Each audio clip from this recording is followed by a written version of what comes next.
తనిష్క్ బంగారు ఆభరణాల making charges పై 20% వరకు తగ్గింపు. వజ్రాల ఆభరణాల పూర్తి విలువపై 20% వరకు తగ్గింపు. మీ పాత బంగారం ఎటువంటి తరుగు లేకుండా ఎక్స్చేంజ్ చేసుకునే సౌకర్యం కలదు. తనిష్క్, కర్నూల్ రోడ్, ఒంగోలు. ఒంగోలు పుస్తక మహోత్సవం సందర్భంగా ప్రముఖ రచయిత తెలకపల్లి రవి రచనలు పరిచయ సభ విశిష్టంగా జరిగింది.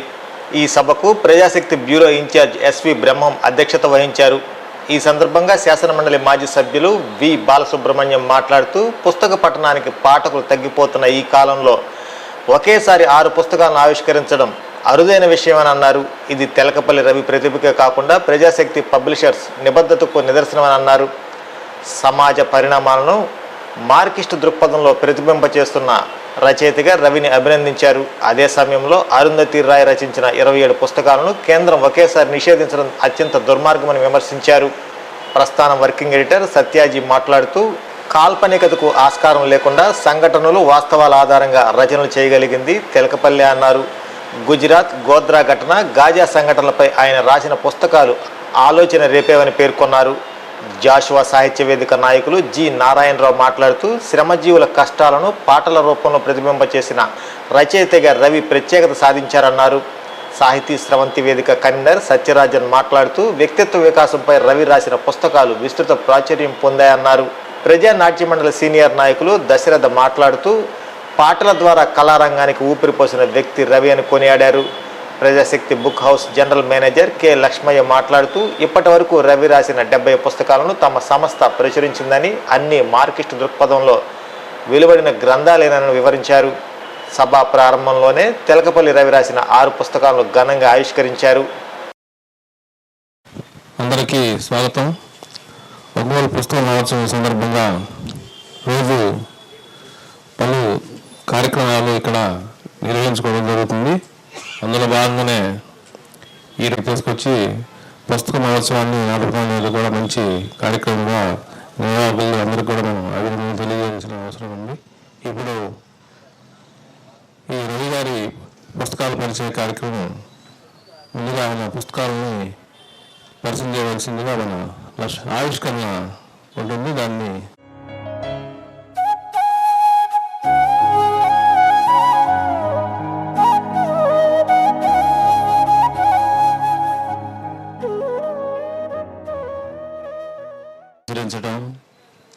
వాటిని ఆవిష్కరించుకోవడం అనేటటువంటిది బహుశా ప్రజాశక్తి బుక్ హౌస్కి తెలకపల్లి రవికే సాధ్యమైంది అనుకుంటున్నాను. ఒకేసారి 6 బుక్స్ ఒకే రచయితకి సంబంధించినవి. సామాన్యంగా రచయితలు అంటే 2 రకాల వాళ్ళని చూస్తాం మనం. ఒకరు ఔత్సాహికులు, ఏదో వాళ్ళ తృప్తి కోసం వాళ్ళ తీరుకున్నప్పుడు ఏదో రాద్దాం అని ముచ్చటితో రాసేటటువంటి వాళ్ళు కొందరు. వాళ్ళు కూడా ఏం తక్కువ వాళ్ళు కాదు, తక్కువ అంచనా వేయాల్సిన అవసరం ఏమీ లేదు. కొందరు రాయడాన్ని ఒక వ్యాపకంగా, ఇంకా మాట్లాడాలంటే ఒక వ్యసనంగా కూడా పెట్టుకొని నిరంతరము ఏదో ఒకటి శోధన చేస్తూ రాస్తూ ఉండేటటువంటి వాళ్ళు. అలాంటి వాళ్ళు చాలామంది మనకు తెలుగు సాహిత్యంలో దొరుకుతారు. సామాన్యంగా ఈ 2 రకాలైన రచయితల్ని మనం చూస్తూ ఉంటాం. కానీ ఒక ఆశయం కొరకు జీవితాంతం నిబద్ధుడై ఉండి ఆ ఆశయ సాధనలో భాగంగా సాహిత్యాన్ని కూడా ఒక సాధనంగా చేసుకొని పుస్తకాలు రాయటము అనేది పెద్ద విషయం. దానికి అటు ఇటు తణకుండా సూటిగా వేస్ట్ చేయకుండా జీవితాన్ని నేను చేసే ఈ పని ఫలాని దీర్ఘకాలిక అవసరానికి ఉపయోగపడాలి అనేటటువంటి స్పష్టమైన అవగాహనతో తనకొచ్చేటటువంటి ఒకనొక సామాజిక దృక్పథపు దాహంతో రాసేవాళ్ళు తక్కువ. అలాంటి వాళ్ళు ఒకవేళ వాళ్ళు ఉద్యమాల్లో ఉన్నా గ్రంథాలు రాయడానికి వాళ్ళకి సామర్థ్యాలు లేకపోవచ్చు.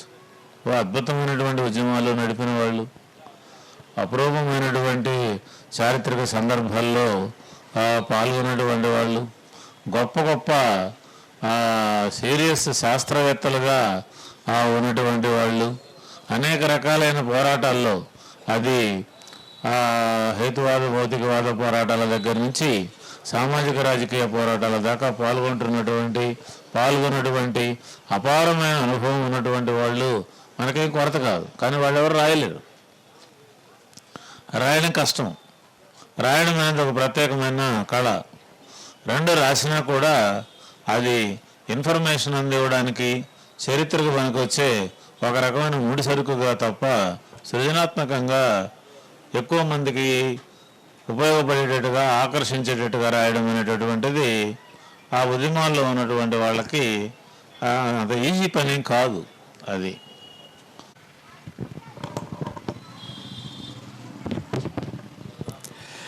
తెలకపల్లి రావు గారి గురించి ప్రత్యేకంగా చెప్పాల్సిన పని లేదు, అందరికీ సుపరిచితులు. సాహిత్య రంగంలో కానీ, రాజకీయ రంగంలో కానీ, రాజకీయ విశ్లేషణ చేయటంలో కానీ, అలాగే సాహిత్యంలో కానీ అన్ని రంగాల్లో ఉన్నారు. అలాగే ప్రజానాట్య మండలికి ప్రత్యేకంగా చేదోడు వాదోడుగా కూడా ఉన్నారు. ఆయన రచన సాహిత్యంతో పాటు పాటలు కూడా ప్రజానాట్య మండలికి అందించి ప్రజల సమస్యల్ని ఈజీగా ప్రజల దగ్గర తీసుకుపోవటానికి, వాళ్ళకి అర్థమయ్యే రీతిలో పాటలు రాయటంలో తెలకపల్లి రావు గారు చాలా నిష్ణాతులు. అంటే కళని ప్రజలకి అంకితం చేయాలి, ప్రజల కోసం నిలబడాలి అనే ఆలోచనతో కళ ప్రజా సొత్తు, ప్రజా చైతన్యానికి ఉపయోగపడాలి అనేది పూర్తిగా నమ్మిన రవి గారు అనేక పాటలు మాకు ప్రజానాట్య మండలికి అందించారు.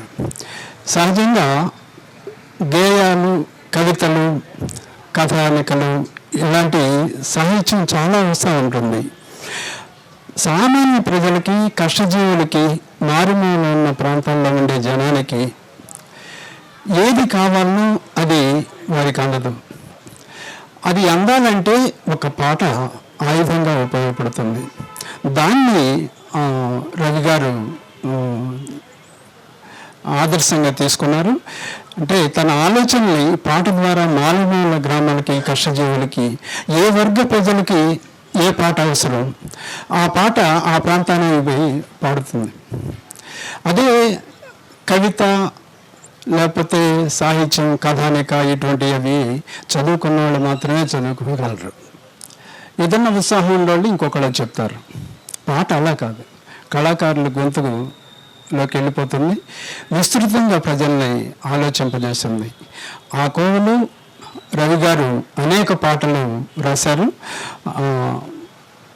అనేక మంది మాట్లాడాల్సిన సమయం ఉంది కాబట్టి తక్కువ టైంలోనే మంచి పాటలు పోతే హై సంసద్ ఆవారా బన్ జాతా హై అని.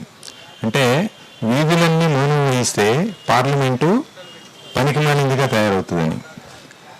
ఆ పనికిమాలిందిగా తయారు కాకుండా ఉండాలంటే ఏంటంటే వీధుల్లోకి జనం రావాలి.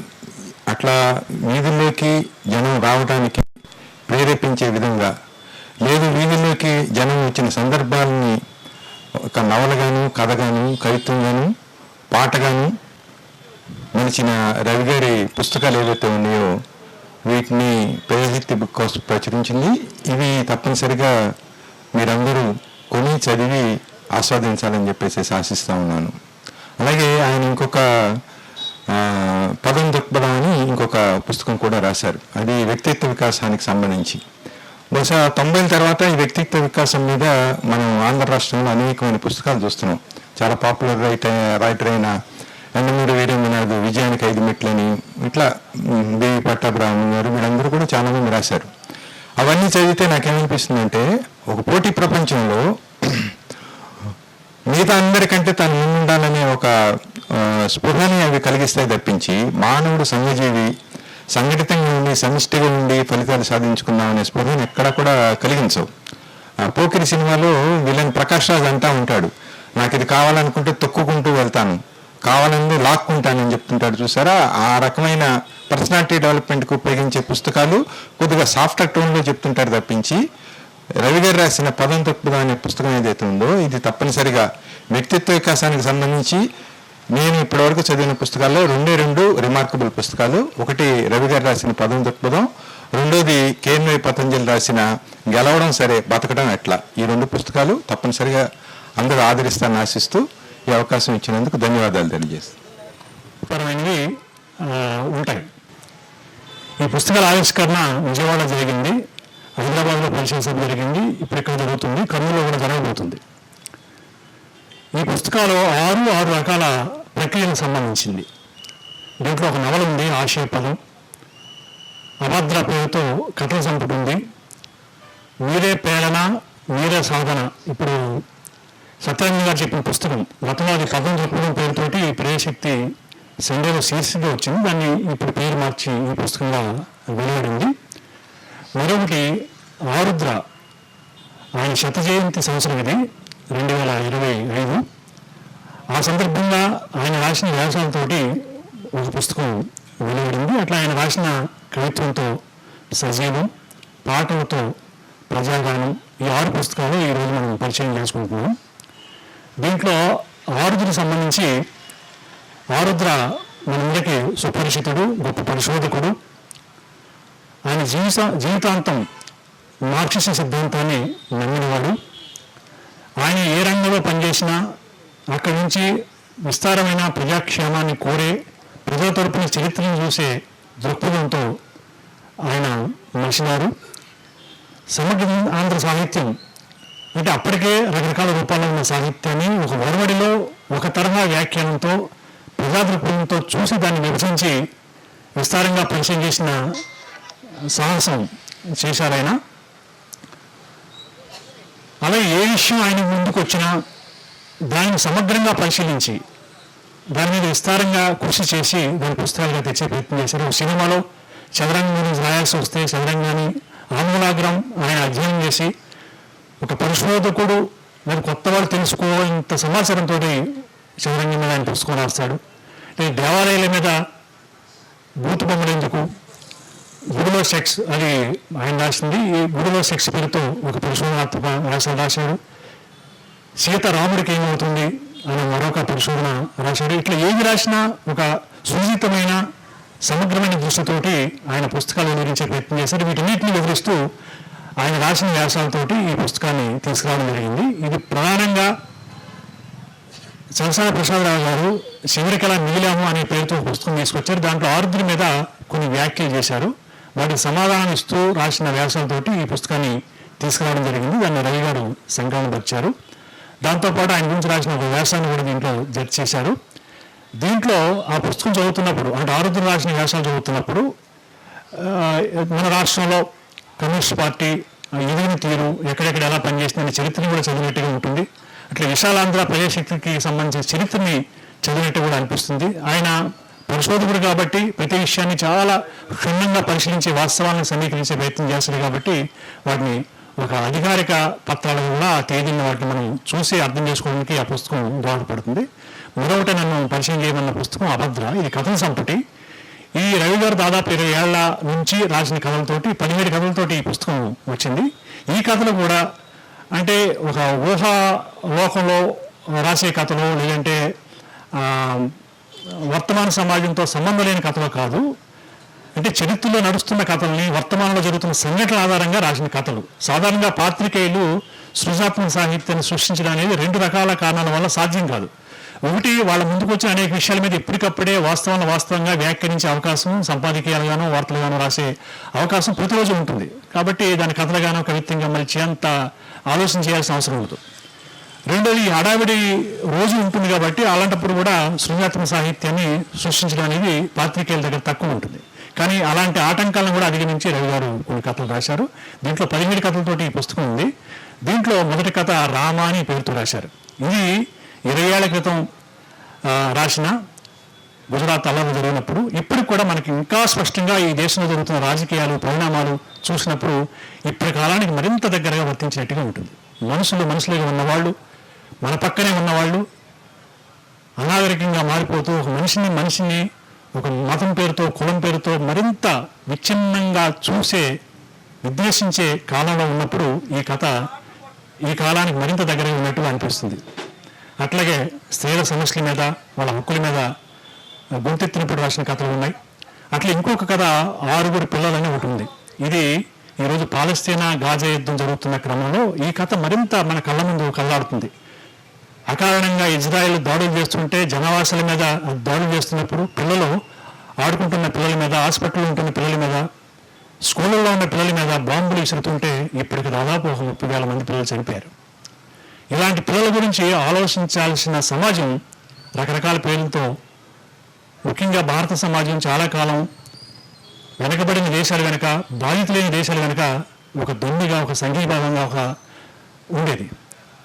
రాజకీయంగా వచ్చిన మార్పుల కారణంగా ఈరోజు గాజాని, పాలస్తీనాని దానికి సంఘీభావంగా ప్రదర్శన చేస్తుంటే వద్దనే కాలం కూడా ఈరోజు మనం చూస్తున్నాం. ఇలాంటి సందర్భంలో స్పెయిన్లో యుద్ధం జరుగుతున్నప్పుడు ఒక దేశంలో పిల్లలు 6 వాళ్ళ సహాయం చేయాలి అనుకొని వాళ్ళు ఒక దగ్గర గుమిగూడి వాళ్ళ దగ్గర ఉన్న చిన్న చిన్న ఆట వస్తువుల్ని అన్నీ ఆ సహాయాన్ని ఆ దేశానికి ఆ పిల్లల కోసం పంపాలనుకున్నప్పుడు ఒక వ్యాపారి దగ్గరికి వెళ్ళినప్పుడు వాడు నాజీలకి సమాచారం ఇచ్చి ఆ పిల్లల ఆలోచన చెప్పినప్పుడు నాజీలు వాళ్ళ మీద గురి చూసి బాంబులు వేసి 6 పిల్లల్ని పట్టున పెట్టుకుంటారు. ఈ విషాద సంఘటన జరిగినప్పుడు గాజా మన కళ్ళ ముందు కళ్ళాడుతుంది. ఈ కథ ఎప్పుడో రాసింది అయినప్పటికీ ఇప్పటికీ మనకి సజీవంగా కళ్ళ కడతాయి. ఇలాంటి కథలు దీంట్లో ఒక 17 ఉన్నాయి. ఇది తెలుగుపల్లి రవి గారి పుస్తకాల మీద మాట్లాడేంత శక్తి నాకు లేకపోయినా, కాకపోతే విజయవాడలో మా పక్కనే ఉండేవారు కాబట్టి ప్రజాశక్తిలో రవి గారితో చాలా పాటలు మేము రాయించుకున్నాం. ఇప్పుడు మీరు మేడేకి సంబంధించి నాకు తెలిసి ఇక అంత మంచి పాట, ప్రపంచ కార్మిక దినోత్సవం, ఇది పీడిత జాతికి మహోత్సవం. ఈ పాట మేడేలో ప్రతి చోట వినిపిస్తుంటుంది. ఇది రవి గారు రాశాడు, ప్రత్యేకంగా మేడే కోసం రాశాడు. అట్లాగే కనుమూసిన వీరులారా, జైలులోన కుట్టిన కానీ దాటీలతో కొట్టిన కానీ చెదరకుండా నిలిచితిరయ్యో అని అమరవీరుల గీతం కానీ, వందనాలు నీవో ఎర్ర జెండా, ఎగరాలి నీవు ఇంకా మా కళల పండ అనే పాటలు కానీ. ఎందుకు ఇన్ని పాటలు చాలామంది రాస్తారు, పాటలు చాలామంది పాడతారు. పాటల్లో కూడా రకరకాల పాటలు ఉన్నాయి. భజన పాటలు ఉన్నాయి, బొజ్జోబెట్టే పాటలు ఉన్నాయి, మనిషిని ఉత్తేజపరిచే పాటలు ఉన్నాయి. కానీ ప్రజల జీవితాన్ని పాటలుగా మలచడం అనేది చాలా ముఖ్యమైన విషయం. అలాంటి పని తెలుగుపల్లి రవి గారు చేశారు కాబట్టి మనం ఈరోజు రవి గారి గురించి చెప్పుకుంటున్నాం.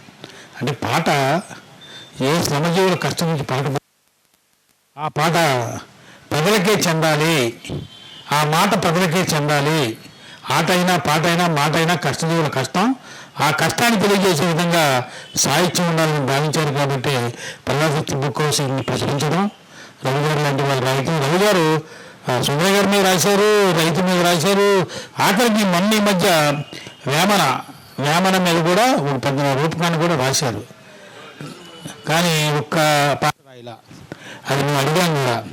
మోటూరు హనుమంతరావు గారు మరణించినప్పుడు ఇక నేను రాయలేను అంటే ఆయనతో ఉన్నటువంటి చెలిమిరీత్యా, ఆయనతో ఉన్న పరిస్థితిరీత్యా వేదిక మీద ఉండే వాళ్ళందరూ కూడా రవి గారితో 4 దశాబ్దాల పరిచయం ఉంది, బహుశా నాతో సహా. అందుకని నా ఎసెన్స్ బ్రీఫ్గా చెప్పదలుచుకుంది, స్వీట్గా చెప్పారు.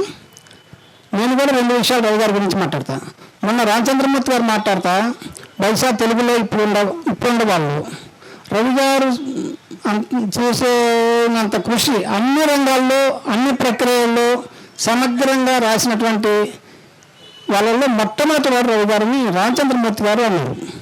ఇప్పుడున్న 6 పుస్తకాలే కాదు, ఆయన అనువాదం మీద కవిత, కథ, పాట, జీవిత చరిత్ర మొత్తం నేను 70 పుస్తకాలు చదివేశాం అని. రెండో అంశం, ఆయన కమిట్మెంట్ ఉండే రాశాడు ఇవన్నీ. మనకు తెలుసు, జగన్మోహన్ రెడ్డి గారు అవార్డు ఇచ్చాడు, YSRCP life time achievement award ఇచ్చినప్పుడు తెలుగులో దాన్ని 10 లక్షల అవార్డు. దాన్ని వ్యతిరేకించిన ఒకే ఒక్క జర్నలిస్టే కాదు, ఒకే ఒక్క వ్యక్తి తెలకపల్లి రవి, తర్వాత సాయినాథ్ గారు, వీళ్ళిద్దరు మాత్రమే అవార్డును రిజెక్ట్ చేశారు. ఏ ప్రభుత్వం ఇచ్చిన అవార్డు అయినా కానీ తీసుకుంటే ప్రభుత్వానికి అనుకూలంగా ఉండాల్సి వచ్చిందని ఒకే ఒక్క కారణంతో అవార్డులు వ్యతిరేకించిన వాళ్ళు తిరగబడ్డారు ఒకడు. తర్వాత సంవత్సరం ప్రజాశక్తి బుక్ హౌస్ కూడా ఇచ్చారు. వైఎస్ రాజశేఖర రెడ్డి యొక్క అవార్డు ప్రజాశక్తి బుక్ హౌస్ కూడా రిజెక్ట్ చేసింది. అందుకని ప్రజాశక్తి కానీ రవిగారు కానీ ఒక కమిట్మెంట్తో పనిచేస్తున్నారని చెప్పడం నా ఉద్దేశం. తర్వాత ఆయన ఇప్పటివరకు ఇంకో విషయం చెబుతాను. ఆయన ఎలివెన్స్ ఇప్పటికీ తీసుకునేది 5,000 మొత్తం ఎడిట్లో. మన కూర్చున్న వాళ్ళ మందము పుస్తకాలని చాలా అభిమానించే వాళ్ళమే కాదు, పుస్తకాలు లేకుంటే ప్రపంచమే లేదనుకునేంత దూరం భావించేవాళ్ళం. కానీ దురదృష్టవశాత్తు భారత ప్రభుత్వం ఈ మధ్య ఒకేసారి 15 పుస్తకాలని 27 పుస్తకాలని నిషేధించింది. గతంలో మాలపల్లిని నిషేధించడం, లేకపోతే గరిమెళ్ళ సత్యనారాయణ గారి పాటని నిషేధించడం, ఇలాంటివన్నీ చెదురుమదురుగా జరిగాయి. కానీ ఏకబిగిని ఒక కాశ్మీర్కు సంబంధించి ఒక మాట కూడా మాట్లాడడానికి లేదు. ఈ ఇండియాలో ఉన్నటువంటి ఎవరు కూడా దాని మీద ఏమి రాసినా అది కనపడకూడదు ప్రపంచానికి అని చెప్పి అత్యంత దుర్మార్గంగా ఈ పుస్తకాలన్నిటినీ నిషేధించడం అనేది జరిగింది. అందులో అరుంధతిరావు లాంటి వాళ్ళు రాసినటువంటి ఆ పుస్తకాలతో సహా గొప్ప గొప్ప రచయితలు పరిశోధనాత్మకంగా చేసినటువంటి వాళ్ళు.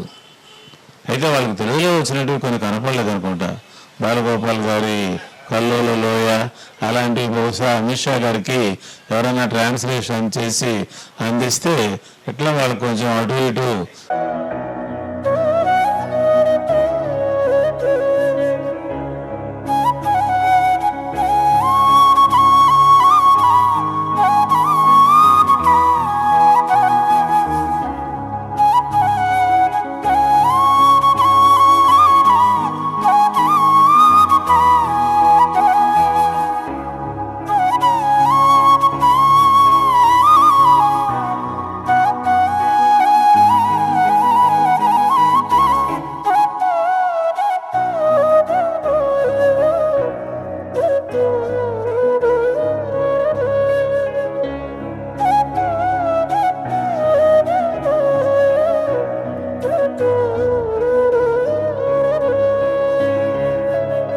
KIMS hospital NH5 market yard వెనుక ఒంగోలు. జనరల్ సర్జరీ విభాగం నందు అన్ని రకాల సర్జరీలు, లాప్రోస్కోపిక్ సర్జరీలు చేయబడును. Doctor Karthik Babu Perumalla MBBS DNB laparoscopic and general surgery. Doctor Imran Azad MBBS MS general surgery. Doctor M Ramakrishna MBBS DNB anaesthesiology. ఊపిరితిత్తులకు సంబంధించి అన్ని రకాల సమస్యలకు సంప్రదించండి. Doctor Kapa Pavan Kumar MBBS MD pulmonology. విష జ్వరాలు, బీపీ, షుగర్, థైరాయిడ్ వంటి అన్ని సాధారణ వ్యాధులకు సంప్రదించండి. Doctor D Satish Kumar Reddy MBBS MD general medicine.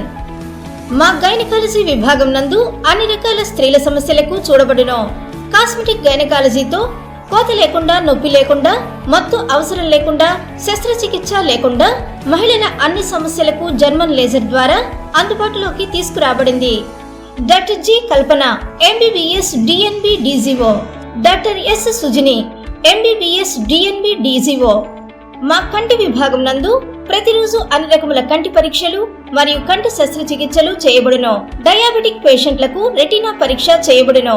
Contact lens సౌకర్యం కలదు. Doctor B Kiran Jyothi MBBS MS ophthalmology. Doctor B Haindavi MBBS MS ophthalmology. Doctor G Vijayalakshmi MBBS MS ophthalmology. చెవి, ముక్కు, గొంతుకు సంబంధించిన అన్ని రకాల సమస్యలకు సంప్రదించండి. Doctor Konagalla Karthik MBBS DNB ENT FHNO. అన్ని రకాల దంత సమస్యలకు సంప్రదించండి. Doctor M Deeksha BDS. అపార అనుభవం కలిగిన డాక్టర్ల పర్యవేక్షణ, అధునాతన సాంకేతిక పరిజ్ఞానంతో పొందండి సంపూర్ణ వైద్య సంరక్షణ. ఈహెచ్ఎస్ మరియు ఎన్టీఆర్ వైద్య సేవ సౌకర్యం కలదు. అన్ని రకాల ఆరోగ్య బీమా కార్డులు అంగీకరించబడును. KIMS hospital, NH5 market yard వెనుక, ఒంగోలు. ఫోన్ 08592 667788.